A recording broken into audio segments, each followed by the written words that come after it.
Selamat pagi semuanya, selamat sore di Indonesia. Selamat hari kelahiran Pancasila. Salam dari Jerman, saya lagi di Jerman di Frankfurt mengikuti pameran IMAX, pameran khusus para penyelenggara, event organizer, PCO, venue owner dan lain-lain. Dalam kesempatan ini guys, saya ingin menyampaikan atau mendownload salah satu video dari adik saya Timo Scheunemann, Coach Timo, yang mengulas tentang Pancasila, khususnya sila 1 sampai sila 5. Coba kalian dengarkan baik-baik dan perhatikan, isinya sangat-sangat bermanfaat dan sangat-sangat bagus. Sekali lagi, salam dari Jerman. Salam Pancasila. Luar biasa ya, hari ini hari Pancasila. Saya mau share sedikit tentang Pancasila, bagaimana Pancasila itu luar biasa. Dari sisi pemilihan kata, dari sisi nilainya tentu saja, tapi juga dari sisi penempatan sila-silanya. Ya, ini pandangan saya sendiri, interpretasi saya sendiri, karena dimulai dari dulu saya suka salah antara sila kedua sama sila keempat, suka tertukar gitu kan. Jadi saya kemudian mengingatkan diri sendiri dengan cara seperti ini. Ya, pertama, ketuhanan yang Maha Esa. Kenapa ini harus di awal? Karena memang Tuhan itu dasar dari segalanya, dasar dari moralitas, dasar juga dari tujuan hidup. Apa arti hidup ini kalau tidak ada Tuhan, seperti itu. Nah, kemudian yang saya suka juga adalah pemilihan kata Esa.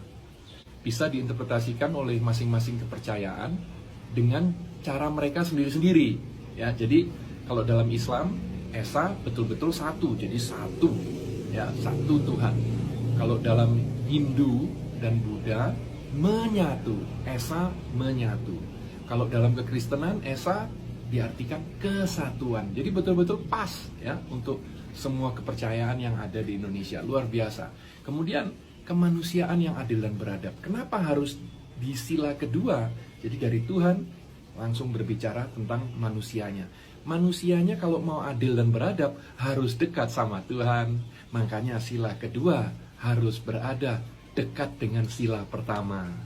Kemudian baru kita berbicara kalau manusianya sudah adil dan beradab, ya. Karena dekat dengan Tuhan. Kalau tidak adil dan tidak beradab berarti nggak dekat dengan Tuhan dong. Kalau misalnya dekat dengan Tuhan, merasa dekat dengan Tuhan tapi tidak adil dan beradab, waduh, ada yang salah ini, gitu kan. Nah, kalau sudah adil dan beradab, kita bisa berbicara tentang nomor 3, persatuan Indonesia. Karena kalau tidak adil, tidak beradab, waduh, sulit menyatukan, gitu kan, kepentingan masing-masing agama, masing-masing suku dan pulau-pulau yang begitu luar biasa banyak di Indonesia. Oke, kenapa persatuan Indonesia ada di tengah? Ya, betul-betul nomor 3 kan, 2 di kiri, 2 di kanan, gitu kan.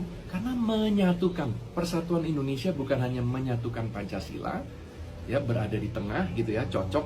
Tapi kalau tidak ada persatuan Indonesia, ya tidak ada Indonesia, gitu kan. Jadi menurut saya luar biasa bahwa persatuan Indonesia itu ada di tengah. Dari situlah kita masuk ke sila keempat tentang demokrasi ala Indonesia.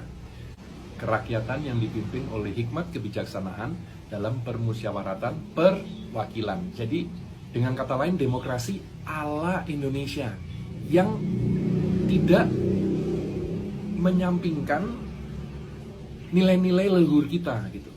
Karena kalau kita lihat leluhur Indonesia, mereka welcome pada semua bangsa. Silakan, monggo datang.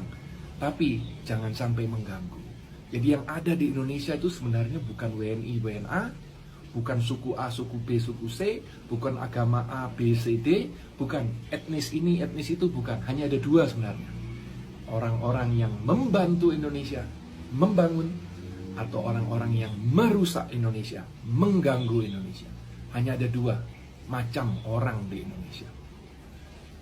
Dari situ kita masuk ke sila kelima, keadilan sosial bagi seluruh rakyat Indonesia. Kenapa ditaruh di posisi kelima? Karena ini adalah tujuan dari berbangsa dan bertanah air, supaya kita semua merasakan keadilan sosial yang merata untuk kita semua. Itu adalah tujuan daripada adanya Indonesia.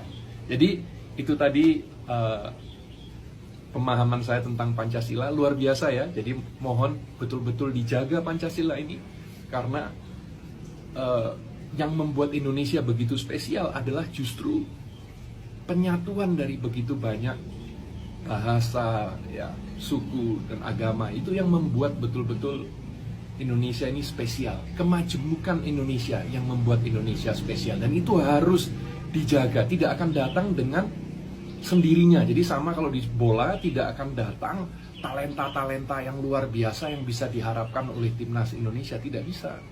Kita hanya mengharapkan, harus dibangun, harus dididik, ya, harus dilakukan gitu sesuatu untuk mendapatkan itu. Jadi sama dengan teknologi. Kalau Elon Musk mengatakan teknologi itu tidak datang dengan sendirinya, harus dipush. Nah, begitu juga dengan persatuan Indonesia, dengan menjaga Pancasila ini, itu betul-betul harus dipush. Kita masing-masing harus menjaga, tidak datang dengan sendirinya bahwa kita bisa menyatu menjadi Indonesia seperti sekarang. Butuh kita semua untuk menyatukan, untuk bersatu. Salam Pancasila.